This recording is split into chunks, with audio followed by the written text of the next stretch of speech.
Fala pessoal, quero iniciar hoje com vocês fazendo uma pergunta. Você já aí no seu negócio já se sentiu que prospecta e as vendas não sobem ou não chega naquele valor que você quer e também o seu CAC, o seu custo ali por aquisição de cliente fica muito alto referente aos seus fechamentos? Você já parou para pensar que talvez isso seja falta de manutenção na sua carteira de cliente? Vou trazer para vocês uma recente acontecimento aqui que é de um cliente que ele chegou em mim, Wilson, cara, eu tenho muito cliente na minha carteira, muito cliente cadastrado na minha empresa, porém as minhas vendas não mudam. E é sempre investindo em marketing, sempre investindo em prospecção, porém o faturamento está engessado, não sobe, não vai. Fazendo uma breve pesquisa na carteira dele, o que eu enxerguei? Ele tinha um número muito grande, realmente, em média aí, vou dar um número aqui, não lembro exato, mas em média aí 4.000 a 5.000 clientes cadastrados na carteira, porém o número de venda para os clientes mensais não alcançavam nem 1.000 clientes. Girava em torno de 750, 800 clientes mês, juntando todos os vendedores. São uma equipe de vendedor. Pior ainda, clientes que compram com um ticket mais alto. Reduzia muito o número. Desses 800 clientes que fazem a compra dentro dessa carteira de 5.000 clientes, nem 400 clientes compram com um ticket considerável. Não vou dizer nenhum ticket exagerado não, mas um ticket aí acima de R$ 1.500. E o trabalho dele, o que ele faz, o que ele vende como uma distribuidora, R$ 1.500 é muito baixo. R$ 1.500 era para ser no mínimo aí o ticket, não vou dizer o ticket médio dele, mas um ticket dentro de pelo menos 40% da carteira dele. Então, isso pode estar acontecendo com você. Isso acontece com uma grande maioria dos empresários, das empresas e até mesmo empresas focadas no comercial. Pode ser uma distribuidora, pode ser uma empresa, mesmo que ela fabrique e também venda, e tenha um comercial muito forte, mas se você não tomar esse cuidado, acaba acontecendo isso. Pesquisas mostram, pesquisas de órgãos aí bem conceituados no Brasil, como o Sebrae e outros órgãos, mostra que para você vender para o seu cliente custa muito menos. Só que nós entramos numa era, não aqui querendo criticar, mas vou para o digital, vou fazer prospecção, vou para as redes sociais, vou fazer tráfego pago, vou fazer o ADS, vou aqui, atrás do que? De novos clientes. Mas e a fidelização dos seus clientes? Como está? Como que você está fazendo essa fidelização dos seus clientes? Como que você está trabalhando dentro da sua carteira? Em um outro vídeo eu falei sobre a questão de você mudar o seu cliente, que é aquela pessoa que simplesmente compra de você ali esporadicamente, em o seu, que eu falei da diferença, cliente para freguês. Você está transformando o seu cliente em freguês? E tem mais um ponto aí para quem está com um produto único ou com, a gente chama ali de, um chama de esteira, a gente fala produtos de prateleira. Quem sabe aí os seus produtos de prateleira pode subir muito mais você desenvolver ou trazer novos produtos que você consiga fornecer para esses clientes, aumentando o seu ticket médio, mas você tá ali, ó, não, vou prospectar que o negócio é buscar cliente, vou investir em tráfego pago, não estou falando que não deve investir, tá? Mas assim, porque até no marketing, um ponto bom aqui de trazermos para a conversa. Mesmo no marketing, você faz marketing só de prospecção? O seu marketing trabalha só para prospectar novos clientes? E o marketing de relacionamento, você está fazendo? Entendeu? E o marketing interno, os seus vendedores, ou você como vendedor, você faz marketing para dentro da sua carteira? Então isso é uma coisa que eu vejo nos meus clientes, nos meus alunos. Eu vejo sempre esse desespero, essa questão do ir buscar, ir buscar, ir buscar novos clientes e já tendo uma carteira muito grande, já tendo lá no funil de venda vários leads, chegando a números assim muito alto, que se trabalhasse em cima daqueles leads ou em cima dessa carteira de cliente, fazendo essa conversão, e lembra que custa de 5 a 7 vezes mais barato você vender para o seu cliente, que já é seu cliente, que já está ali sendo seu freguês. Só que daí as pessoas vão prospectando, não, quero mais cliente, vendo dentro do meu estado, quero. Beleza, legal. Vai entrar lá no Tansanson, onde que eu posso vender hoje? O próximo passo, o cliente que eu posso alcançar. Exemplo, vou começar na minha cidade, vou vender no meu estado, dependendo do produto, né? Vou vender no meu estado, não, vou vender a nível Brasil. Mas se você não for cuidando para você atingir o número total de cada passo que você dá e depois cuidar disso daí. Porque nós trabalhamos uma coisa que começa, eu não vou falar nem só a questão de vendas, mas a questão do empreendedor. Como que a gente acontece isso? Nós criamos um produto ou criamos um serviço e nós começamos a procurar. Você sai procurando, prospectando atrás de clientes. Só que chega uma hora que isso tem que acontecer na empresa, que ao invés de você só procurar, você começa a ser procurado. Entenderam? Você começa a ser procurado. E nesse começa a ser procurado é onde acontece. Por quê? O que acontece? Eu vou lá fazer uma conta bem rápida. Vou lá, busco, consigo 100 clientes. Como eu já atendi esse cliente ele pode estar retornando atrás do meu produto ou serviço.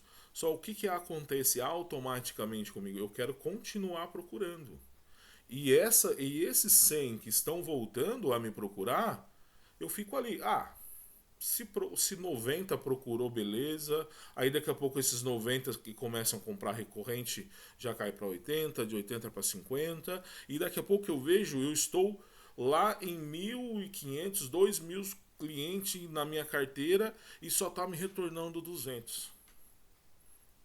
Entenderam? Então, o trabalho na carteira, o trabalho com os seus clientes da venda recorrente, uma coisa que eu sempre falo pro pessoal em aula, principalmente em aula quando vai falar de vendas, a sua melhor venda,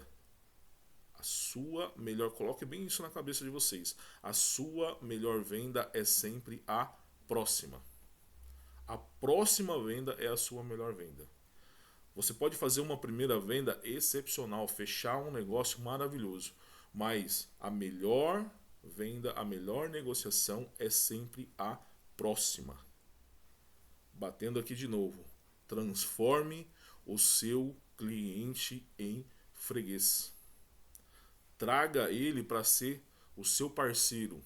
Aquele cliente que ele não troca você por causa de você está vendendo o seu produto a 10, o cara da esquina vende a 9,90.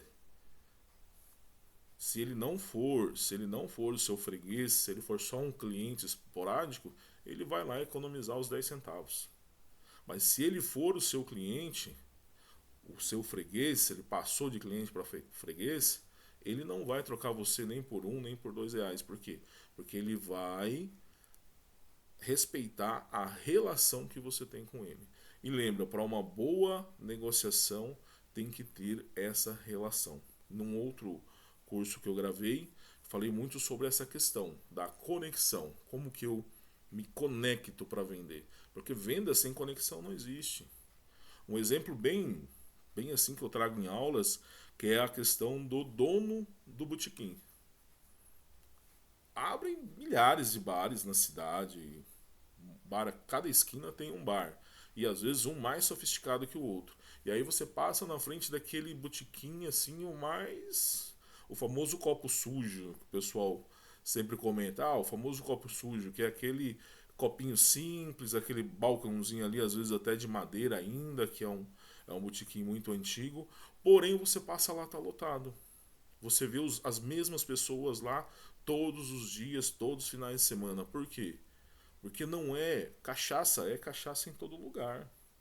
Se você compra uma determinada marca no bar do José, aquela determinada marca vai ter o mesmo sabor no bar do João. Mas qual é o seu relacionamento com o José? Você vai no bar do José por quê? Cabeleireiro, eu tiro por mim. Eu já mudei de cidade e fiquei indo na outra cidade que eu morava só para cortar o cabelo. Me virava aos 30 e achava agenda, por quê? Porque eu acostumei com aquele cabeleireiro. E esse costume foi através do quê? Através de uma relação que foi desenvolvida. Sabe, de você chegar, sentar na cadeira e você nem pedir. Ele só fala, vai mudar alguma coisa? Não, não vai mudar. Então, vamos lá e cortou o cabelo, sai. Às vezes até melhor do que você estava imaginando. Por quê? Porque esse cabeleireiro, ele criou essa relação. Para criar essa relação, ele te conheceu, ele te percebeu, ele soube dos seus gostos. Porque também tem isso. Você já parou e pegou a sua carteira de cliente e estudou ela? Quem é quem? Porque tem cliente dentro da sua carteira que ele pode comprar mais. Tem cliente que não. Tem cliente que não. Exemplo, você vende peça para carro. Você vende para mecânico. Tem mecânico que você está sendo somente um escape para ele quando você faz promoção ou quando ele procura em todas as distribuidoras ou loja e não acha, aí ele vai comprar de você. Esse cliente você tem que ir atrás dele. Esse tem que virar seu freguês. Só que tem aquele cara que ele trabalhou a vida toda de mecânico, numa mecânica, ou teve um negócio e fechou, e ele tá lá aposentado, não querendo fazer mais nada, porém ele conserta o carro do filho, ele conserta o carro da filha, ele conserta o carro da família. Então lá de vez em quando, uma vez por mês ou a cada 2 meses, ele vai aparecer para comprar de você. Ah, mas esse cliente ele não dá para virar freguês, ele pode ser uma compra esporádica, ele pode comprar de você, mas ele não vai ter potencial de crescer a sua carteira. Você tem que pensar nele como uma venda esporádica. Mas o outro cara que ele tem uma mecânica que ele compra de você somente quando você faz promoção ou somente quando ele não acha a peça, esse cara ele tem um potencial para ser o seu freguês. É comum em determinadas áreas o profissional, principalmente quando você vende no B2B, a outra empresa trabalhar com 2, 3 fornecedores. Eu aconselho os meus clientes a terem um maior número de fornecedor possível. Por quê? Porque se um não tem, o outro tem. Não deixa você na mão. Só que, qual fatia dentro dos fornecedores do seu cliente você está atingindo? Entendeu? Isso que nós temos ali que pensar. Conta básica. O cara tem 4 fornecedores, eu forneço pelo menos 25% para esse cara. Se ele tem uma capacidade de compra de 10 mil reais, eu vendo pelo menos 2.500 ou eu estou vendendo só 500 para ele? Qual é essa fatia? Porque é a mesma coisa quando você vai para o mercado.